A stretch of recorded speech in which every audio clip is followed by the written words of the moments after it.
I'm a proud Tipperary woman, and I'm anticipating a return visit to these hallowed grounds later this year. It's not just the purview of Cork. So look, I'd like to thank Vincent and the Wheel for inviting me to speak today. I'm privileged to be numbered among a list of speakers and facilitators with such deep and far-reaching connections within the charity and community and voluntary sectors in Ireland.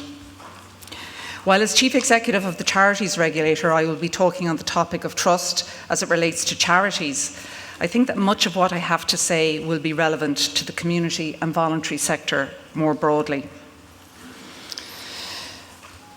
I was struck with the speakers this morning about not just what they had to say, but with the feeling and passion and emotion in how they spoke. And it certainly resonated with me personally. And it would with anybody on a human level. But just to note that as the Charities Regulator, we have to remove ourselves a little bit from that and stay out of the emotion and look at things a little bit more formally. And it's not always easy, but I suppose I wanted to express that we do see it, we do get it, and we do hear what you have to say. We will shortly publish our latest research on public attitudes towards the charity sector. We conduct a survey of the public every 2 years, and this latest survey was carried out in December 2024. The survey is designed primarily to assess the level of trust and confidence in the charity sector, as well as the underlying factors and trends.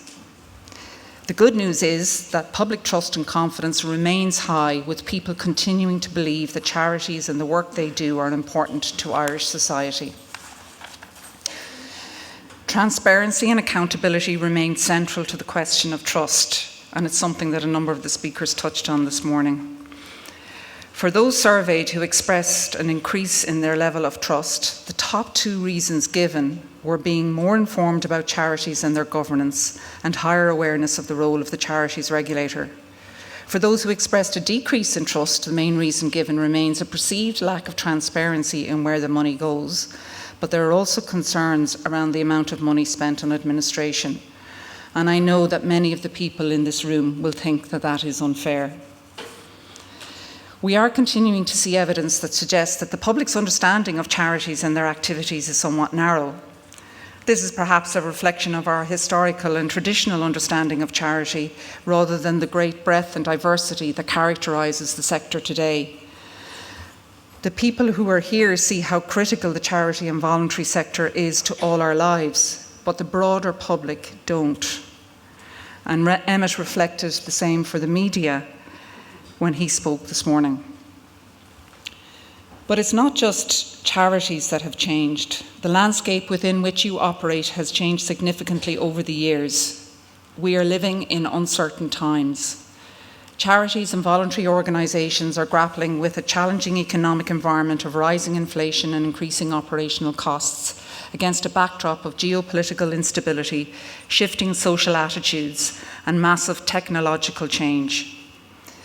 Yet, as the title to this conference reflects, charities are successfully navigating these challenges, and this is due to the dedication and resilience of the people who make up the sector. A further challenge for charities is to maintain trust and confidence. It is no longer something that can be taken for granted. Research by the Charity Commission in England and Wales into public attitudes into charity back in 2005 found that charities had a basic degree of trust in the bank.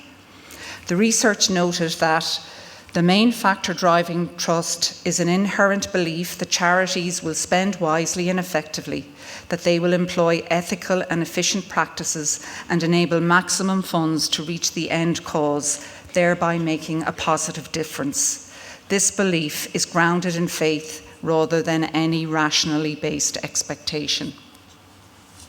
Nowadays, as we know and our research demonstrates, charities, like others, are subject to greater public scrutiny, and therefore greater reassurance is required.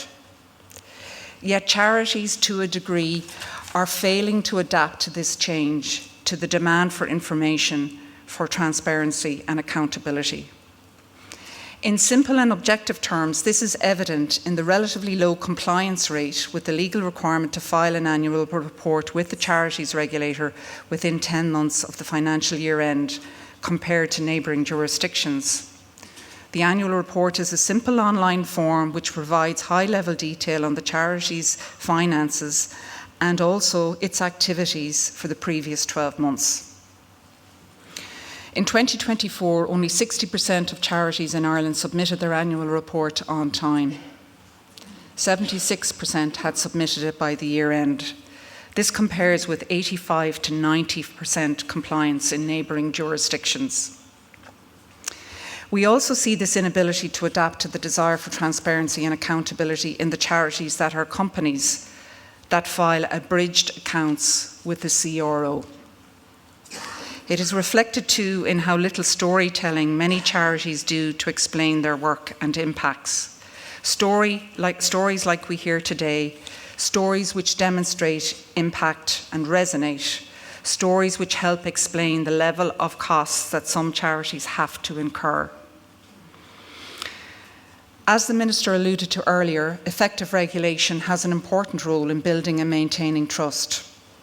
Regulation can take a number of forms, but for the charity sector, it means regulation by way of standard setting, with charity trustees having a central role, regulation by way of access to information, and regulation as a form of assurance.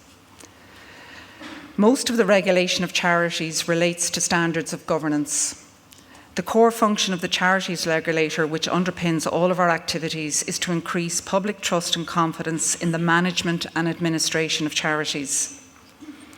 Charity trustees, also known as directors or board or committee members, are the persons who, in the eyes of the law, are responsible for the control and management of the charity.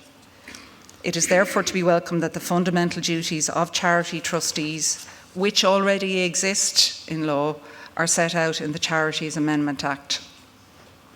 Much of our work in the Charity Regulator relates to setting out the standards expected of charity trustees in the management and control of their charity. The Governance Code, which was developed in conjunction with the sector, has been the springboard for spreading awareness about standards of governance and its importance across the sector, and I would suggest that it is useful for all community and voluntary organisations. It has been pleasing to see so many charities and charity trustees engage with the code since it was launched in 2018. Standards of governance have undoubtedly improved considerably over the intervening years. But time has moved on since the code was drafted, and we are aware that it is time for a review and a refresh, particularly in terms of the guidance materials that accompany it. We want to make it easier to use as a tool rather than a mountain to be climbed, as we know many of the smaller volunteer-only charity trustees feel about it. As we do this, the introduction of the Statement of Trustee Duties will help us to connect the principles in the Code to the duties in which they are rooted and to which the Code speaks. We also want to emphasise that the Charities Regulator is not concerned with compliance with the Code, although that is the word that we have used, but with the implementation of the provisions of the Code. It is a set of principles that a charity should live by, and that helps charity trustees to run their organisation effectively and in a way that is sustainable, and it should also help protect them from bad actors or missteps. But due to the fact that we refer to compliance with the Code and seek declarations in that regard, many charities think of the Code as a destination. But we prefer to think of it as a journey and a reference point that you keep revisiting as your organisation and its environment change to make sure that your charity's governance standards remain high. As the regulator, we will do our best to assist charity trustees to navigate that journey. Another key function of the Charities Regulator that is set out in the law is to ensure the accountability of charities to donors, beneficiaries and the public. As I mentioned at the outset, it is clear from our biannual public surveys that transparency and accountability are key factors for the public when supporting a charity, and most likely the same applies in the broader voluntary setting. I referred to the legal obligation on charities to file an annual report with us, but the annual report is so much more than that. It can be a useful means of building and maintaining support for a charity, particularly those charities who do not have their own website. However, such filing obligations are often seen as a regulatory burden, nothing more. But if you actively listen to what the public are saying, if you adopt the perspective that donors, beneficiaries and volunteers are stakeholders with a legitimate interest in seeing how the charity is doing, then providing them with basic information on the register is the rational, obvious and critical choice for a charity to make. The same applies in relation to annual accounts. Charities and voluntary organisations, which are companies, should be filing unabridged accounts. In summary then, making more information available and accessible is another important aspect of regulation and can serve as a clear statement of commitment to transparency and accountability by a charity. And finally, regulation is a form of assurance. I referred earlier to the changed nature of charities as well as the environment in which they operate. With increasing state funding of charities in addition to public donations of time, money and services, together with an increased demand for services, there is an understandable expectation that the sector would be regulated. For charities and charity trustees, we would hope that the statutory framework and our published guidance provide clarity in relation to their role and responsibilities and how best to discharge them. For the public, research suggests that they take comfort from the fact that there is a regulator, and this has a positive impact on trust and confidence. We see from our work that the vast majority of charities and charity trustees work hard to deliver their services while maintaining good standards of governance. And as volunteers, you are to be commended for this. For our part, we are a relatively young organisation regulating in a space with a long history and tradition. We acknowledge that we must work within the ecosystem not to disrupt, but to add value, although necessarily there is some disruption. Our new statement of strategy for the period 2025 to 2027, I hope, reflects this. It sets out our priorities for the next 3 years and builds on our experiences and learnings, and indeed some soul searching. We understand the unique nature of the sector we regulate, and we are working hard to broaden and deepen our engagement with our stakeholders. This engagement takes a number of different forms, including meeting small groups of trustees of volunteer charities around the country, regular meetings with representative bodies like the Wheel, more webinars and our stakeholder forum. We also work closely with our colleagues in the department and ministers.